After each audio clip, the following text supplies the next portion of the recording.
अस्सलाम वालेकुम व्यूअर्स, मैं हूं समीना पाशा। व्यूअर्स, आज दो तीन अहम मामलात पर बात होगी। पहले तो जिक्र करेंगे कि जनरल बाजवा साहब जो कहकर तो ये गए थे कि वो गुमनामी में चले जाएंगे, लेकिन लगता है कि गुमनामी में जाना चाहते नहीं हैं और बार बार कोई ना कोई तर्जुमान के बहाने वो बयान दाग देते हैं और उसके बाद फिर उसके ऊपर डिस्कशंस, तरदीदें, रद्द अमल का सिलसिला शुरू हो जाता है। तो ऐसा लग रहा है कि वो जाके भी जा नहीं पा रहे हैं और अभी तक कहीं ना कहीं इररेलेवेंट नहीं होना चाहते, रेलेवेंट रहना चाहते हैं। तो क्या उनका ये सब करने का मकसद है? ये सफाइयाँ, ये वजाहतें, ये सब क्यों वो कर रहे हैं, इसके ऊपर आज बात करेंगे। थोड़ा सा आगे चलकर बात करेंगे कि कैप्टन सफदर साहब को क्या हुआ अचानक, वो कहाँ से इतने बागी किस्म के रहनुमा निकल रहे हैं और क्या उन्होंने गुफ्तगू कर दी है धमाका खेज़, उसके ऊपर भी बात होगी। थोड़ा सा बात करेंगे हाई कोर्ट के फैसले के हवाले से, जो कि इलेक्शन की डेट ना अनाउंस करने के ऊपर मामला चल रहा है, तो उसके ऊपर भी बात करेंगे। तो सबसे पहले ज़रा जनरल बाजवा साहब की बात हो जाए। जनाब जनरल बाजवा साहब, जैसा कि मैंने कहा, कह के तो यही गए थे कि जी मैं तो गुमनामी में चला जाऊंगा, लेकिन अभी भी कभी किसी तर्जुमान के थ्रू और कभी किसी बहाने से वो कोई अपने दौर की बातें जो हैं, उनके इंकशाफात के सिलसिले जो हैं उसको जारी रखे हुए हैं। अब उन्होंने जावेद चौधरी साहब से एक कॉलम लिखवाया है। जावेद चौधरी साहब ने उनसे तवील मुलाकात की, इससे पहले भी वो कर चुके हैं, जिसमें उनकी बड़ी उन्होंने डिटेल से मदह सराई भी की हुई थी। और अब का जो ताज़ा कॉलम है उसमें जो सियासी मामलात हैं उसके हवाले से उन्होंने काफ़ी इंकशाफात किए हैं और मैं आपको उसमें से जो दो तीन चीज़ें हैं अहम वो बता देती हूँ और साथ ही वो बता देती हूँ कि उनकी कॉन्ट्राडिक्शन क्या है और वो अपने ही तमाम तर इक़दामात के हवाले से किस तरह ख़ुद जाल में फंसते नज़र आ रहे हैं। एतराफ़ जुर्म लग रहा है ये कॉलम, इसलिए क्योंकि बहुत सी बातें जो ऑन रिकॉर्ड वो अपने ओहदे पर रहते हुए कहते थे, वो बाद में अब जो बयानात दे रहे हैं उससे वो बातें जो हैं वो मुतसादिम हैं। मसलन पहली बात, नंबर 1, सियासत में मुदाखलत नहीं की। अब इस बात को खुद ही उन्होंने गलत साबित कर दिया है। सारा कॉलम चीख चीख कर इस बात की दुहाई दे रहा है कि हर बात में इंटरफेयर कर रहे थे, हर बात में मुदाखलत कर रहे थे, हर चीज़ पर नज़र थी, हर सियासतदान के ऊपर बात कर रहे थे, हर मुआशी फैसले के ऊपर बात कर रहे थे, तो हर चीज़ में इंटरफेरेंस कर रहे थे। तो फिर ये कहना कि जनाब फ़ौज ने तो ये फैसला कर लिया था कि हम सियासत में मुदाखलत नहीं करेंगे, हम तो न्यूट्रल हो गए, तो अपनी ही बात को उन्होंने गलत साबित कर दिया इस मौके पर कि जब वो खुद अपने मुँह से ये एतराफ़ कर रहे हैं कि जनाब बिल्कुल हम जो थे वो ये मुलाकातें भी कर रहे थे, मामलात भी तय कर रहे थे, हमारे ख्याल में ये था, हमारे ख्याल में वो था, हमें लगा कि इमरान खान साहब जो है वो मुल्क के लिए ख़तरनाक हैं, PTI मुल्क के लिए ख़तरनाक है, इनको जाना चाहिए वगैरह वगैरह। तो ये जो सियासी मुदाखलत है उसका नंबर 1 उन्होंने इतराफ़ कर लिया। और ये कोई इतनी हल्की बात नहीं है कि जनाब मैंने कर लिया जी कर लिया। ये आपने अपने हलफ से रूह गर्दानी की है। आपने जब हलफ उठाया था तो उस वक्त आपने ये कहा था कि मैं सियासत में मुदाखलत नहीं करूंगा, या आपके हलफ में तहरीर है और आपने अपने हलफ की पासदारी नहीं की है सर। जब आप ये मान रहे हैं कि आपने सियासी मुलाकातें की, सियासी फैसलों में इंटरफेयर किया, तो आपने अपने हलफ से रूह गर्दानी की, पहली चीज़। दूसरी चीज़ ये कि आप ये कह रहे हैं कि जनाब मैं वज़ीर आज़म को मुल्क के लिए ख़तरनाक समझता था, हमारी रीडिंग थी कि जनाब ये अगर रहे तो मुल्क ख़त्म हो जाएगा। भाई सबसे पहली बात तो ये है कि आपको आइन ने कहाँ ये इख्तियार दिया है कि आप ये फैसला करें कि वज़ीर आज़म मुल्क के लिए ख़तरनाक है या नहीं है, सिक्योरिटी रिस्क है या नहीं है, मुल्क के लिए अच्छे फैसले कर रहा है या नहीं कर रहा। ये तो पावर अवाम की है, अवाम हैज़ टू डिसाइड कि भाई उसका वज़ीर आज़म ठीक है या नहीं ठीक है। आपको किसने ये इख्तियार दिया? आप किस हैसियत पे ये इख्तियार लेके बैठे हुए थे कि आप अपनी रीडिंग कर रहे थे कि ये बंदा ठीक है या नहीं ठीक है? पहले आपको लगा नवाज शरीफ ठीक नहीं है तो आपने उसे निकाल दिया, फिर आपको लगा इमरान खान ठीक नहीं है, फिर आपने उसको निकाल दिया। यानी आपके नज़दीक बस आप ही ठीक थे, बाकी सब गलती थे और बाकी सब सिक्योरिटी रिस्की थे। बस आप जो थे अगर ओहदे पर मौजूद रहते तो सब ठीक चल रहा था, वरना तो सारे सिक्योरिटी रिस्क थे और ख़तरनाक थे।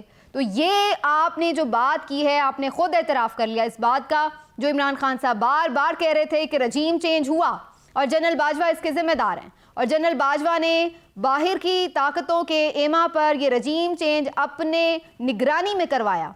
तो ये सारी बात जो है वो खुद इसको एडमिट कर रहे हैं कि जनाब बिल्कुल हम ये समझ रहे थे और ये चीज़ हो रही थी वगैरह वगैरह। तो ये एक दूसरी जो चीज़ है, जो पहले वो कहते थे कि जी हमारा तो कोई ताल्लुक़ नहीं है, तो एक आइनी सियासी तब्दीली है, उन्होंने खुद ही कर ली है सियासी जमातों ने। तो ये बात अब दोबारा से गलत साबित हो गई, अपने मुंह से वो एतराफ़ कर चुके हैं कि जनाब ये था। अब मैं इसमें ये भी वैसे बता दूं कि बाद में फिर उन्होंने अपने एक दूसरे तर्जुमान मंसूर अली खान से तरदीद करवा दी। जब सोशल मीडिया पर काफ़ी इसके ऊपर हाहाकार मची तो उसके बाद फिर उन्होंने ख्याल आया कि ये तो कोई ब्लंडर हो गया है, तो फिर उन्होंने जनाब मंसूर अली खान साहब से तरदीद करवा दी वीलॉग में कि जनाब मैंने ये बात नहीं की कि इमरान खान जो थे वो ख़तरनाक थे और ये वो। तो बहरहाल अब ये अवाम पर हम छोड़ देते हैं कि वो किसकी बात को सच मानते हैं और किसकी बात को नहीं। तीसरी जो चीज़ उन्होंने एक और बात का एतराफ़ किया वो ये जनाब, बड़ा अजीब सा एक मुझे समझ नहीं लगी उनकी इस लॉजिक की, बड़ी गैर मंतकी सी बात थी कि जनाब शौकत तरीन साहब के हवाले से उन्हें बड़े रिजर्वेशंस थे कि ये बंदा ठीक काम नहीं कर रहा, वज़ीर ख़जाना उन्हें लगाया गया तो जी उन्हें बड़े तहफ़्फ़ुज़ात थे। भाई बंदा पूछे, पहली बात तो ये वही बात जो मैंने पहले की कि भाई आपको कैबिनेट का इख्तियार तो वज़ीर आज़म का है, आपका तो ये इख्तियार ही नहीं है कि आप ये सोचें कि ये बंदा वज़ीर ख़जाना होना चाहिए या नहीं।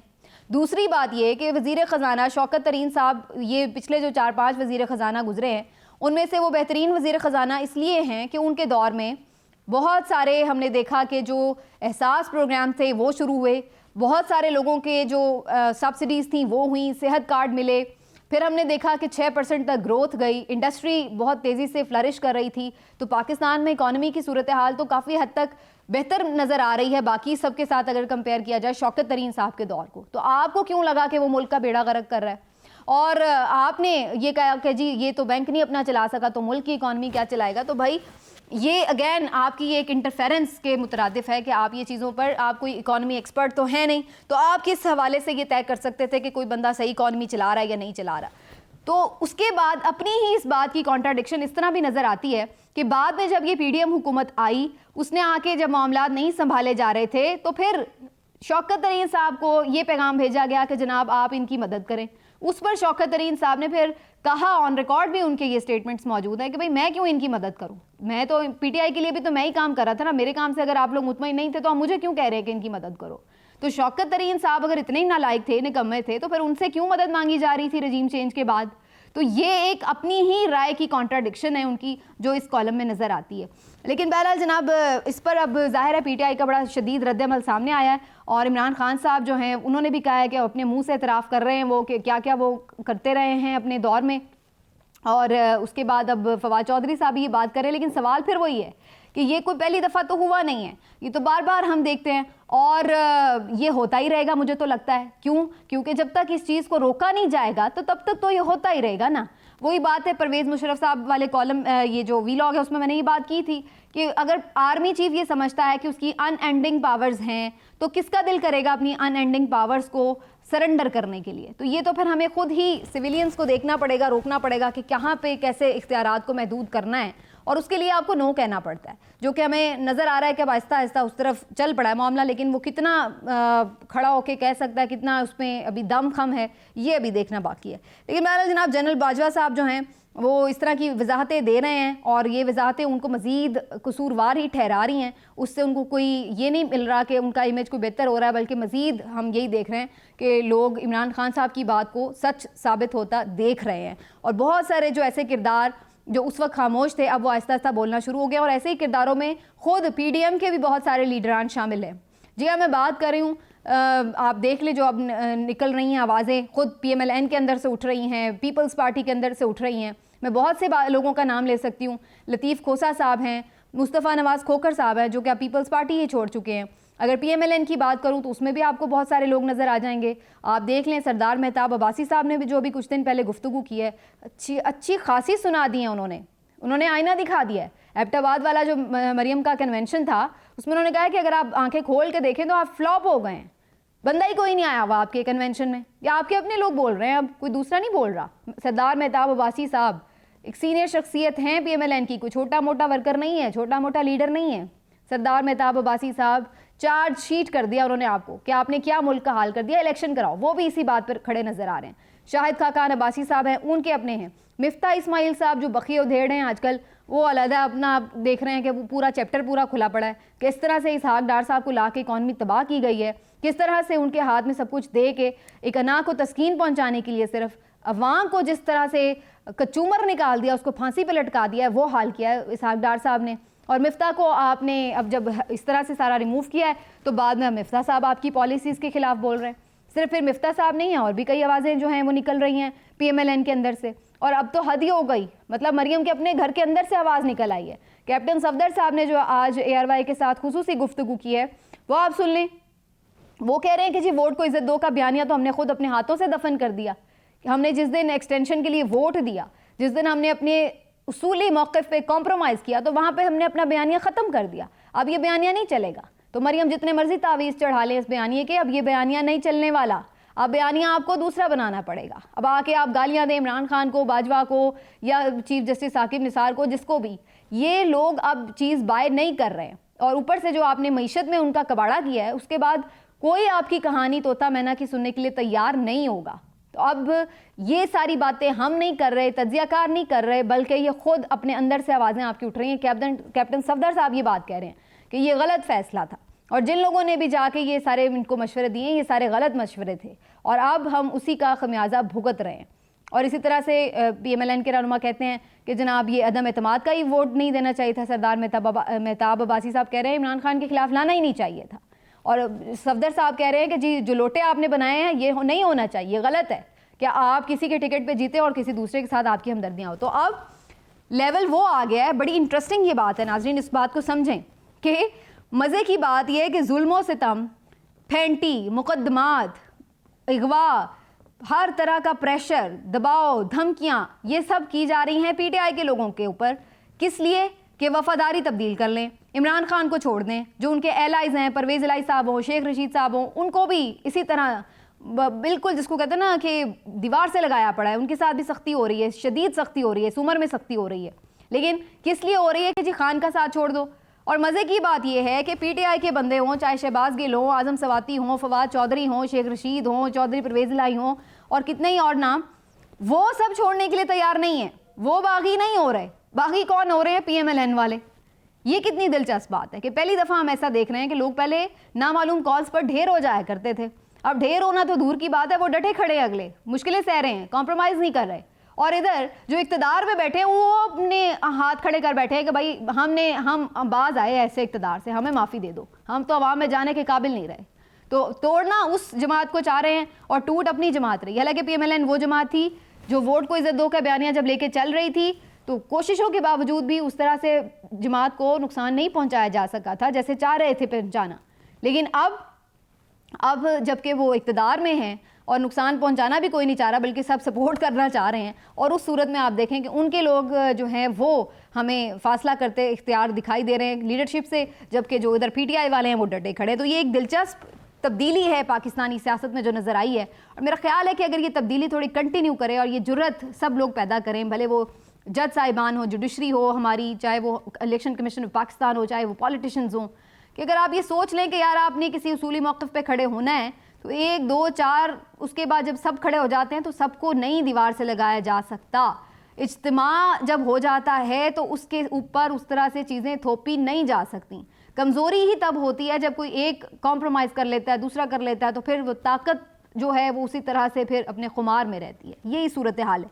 लेकिन ये एक दिलचस्प चीज़ है जो हमें इस वक्त नज़र आ रही है। PTI कितनी देर इसको सस्टेन करती है, ये एक अलग से बड़ा सवाल है जिस पे फिर किसी वक्त बात होगी। और आखिर में थोड़ी सी बात कर लूँ मैं हाई कोर्ट के फ़ैसले के ऊपर।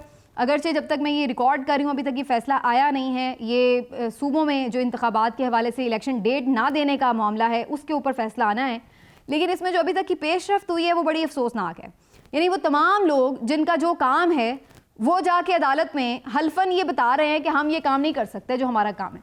सिक्योरिटी वाले जाके कह रहे हैं हम सिक्योरिटी नहीं दे सकते, इलेक्शन कमीशन जाके कह रहा है हम इलेक्शन नहीं करा सकते, रिटर्निंग ऑफिसर्स कह रहे हैं जी हम अदलिया कह रही है हम रिटर्निंग ऑफिसर नहीं दे सकते। यानी वो तमाम सेगमेंट्स जिन्होंने मिलकर इंतखाबात करवाने हैं, वो तमाम लोग जो इसमें इन्वॉल्व होते हैं प्रोसेस में, वो सारे आके हाथ खड़ा कर रहे हैं कि जी हम नहीं करवा सकते। तो भाई बंदा पूछे फिर आप लोग कर क्या रहे हैं, पैसे किस बात के ले रहे हैं, नौकरी क्या है आपकी?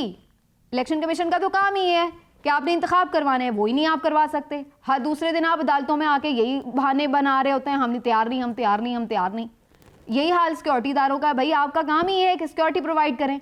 आप जाके कतर के फुटबॉल स्टेडियम में सिक्योरिटी दे सकते हैं, आप PSL के लिए सिक्योरिटी दे सकते हैं, आप और जो यहाँ पे फन फेयर्स हों, मिले ठेले हों, उनके लिए सिक्योरिटी दे सकते हैं। लेकिन जब इलेक्शन की बात आए तो जी हम सिक्योरिटी नहीं दे सकते। ये क्या बात हुई? इसी तरीके से आप इलेक्शन कमीशन का काम देख लें या जुडिशरी में देख लें, हर चीज़ें जो मर्जी और मंशा के मुताबिक होती हैं उसमें हो जाता है। सिंध में बल्दियाती इंतखाब हो, वहाँ पे चीज़ें पूरी हो जाती हैं, लेकिन जब बात आती है सूबों के जनरल इलेक्शंस की तो वहाँ पे बात कहते हैं जी हम तैयार नहीं हैं, हमारे पास बंदे नहीं हैं, हमारे पास ये नहीं है, हमारे पास वो नहीं है, हमारे पास बजट नहीं है। तो ये सूरत हाल है। जिस तरह से इस मुल्क के आइन का मजाक उड़ाया जा रहा है, जिस तरह से इदारों को खोखला कर दिया गया है और इदारे जिस तरह से बरहना हुए हैं, इस तरह पहले कभी नहीं हुआ जो अब हम सूरत हाल देख रहे हैं। इस पर हाई कोर्ट क्या करेगा अगर वो डिसीजन दे भी दे, क्योंकि आइन तो बड़ा क्लियर है इसके ऊपर कि 90 डेज के अंदर आपको इलेक्शन कराने ही कराने हैं। तो अगर वो हाई कोर्ट ये डिसीजन दे भी दे तो वो बेचारा इंप्लीमेंट कैसे कराएगा? क्योंकि हमने तो यही देखा है हाई कोर्ट के, इससे पहले इस्लामाबाद हाई कोर्ट ने इस्लामाबाद में बल्दियाती इंतखाब का भी तो फैसला दिया था ना कि करवाएं। तो 1.5 महीना गुजर गया, हो गए बल्दियाती इंतखाब, नहीं हुए, कोई कार्रवाई हुई उनके खिलाफ? नहीं हुई।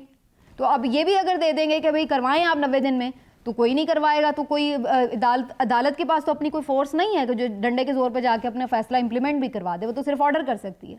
तो ये जो सरजमीन बेआइन हम बना रहे हैं ना इस मुल्क को, ये हॉन्ट करेगा आने वाले दिनों में। ये सोच लें कि ये जो प्रेसिडेंट सेट हो रहे हैं, आइंदा आने वाले दिनों में क्या कोई सियासी जमात जो इक़्तिदार में आएगी फिर वो नहीं बहाने बना सकेगी? क्या वो नहीं कहेगी कि भाई इलेक्शन नहीं होना, कोई भी बहाने बना ले, मरदमशुमारी नहीं हुई, ये सड़क टूटी हुई है, नहीं करवाने भाई इलेक्शन। अगर मनमर्जी ही करनी है तो आइन को फाड़ के साइड पर रख दें, ज़रूरत ही क्या है कि अगर उसके ऊपर अमल नहीं करना। तो ये एक अजीब सी सूरत हाल है। मैं नहीं जानती कि कोर्ट का फैसला क्या होगा, लेकिन अगर ये फैसला आ भी जाए कि करवाएं तो मैं कोई बहुत ज़्यादा पुर उम्मीद नहीं हूँ इस मामले के ऊपर। मिलते हैं अगले वीलॉग में, अपना ख्याल रखिए, अल्लाह हाफ़िज़।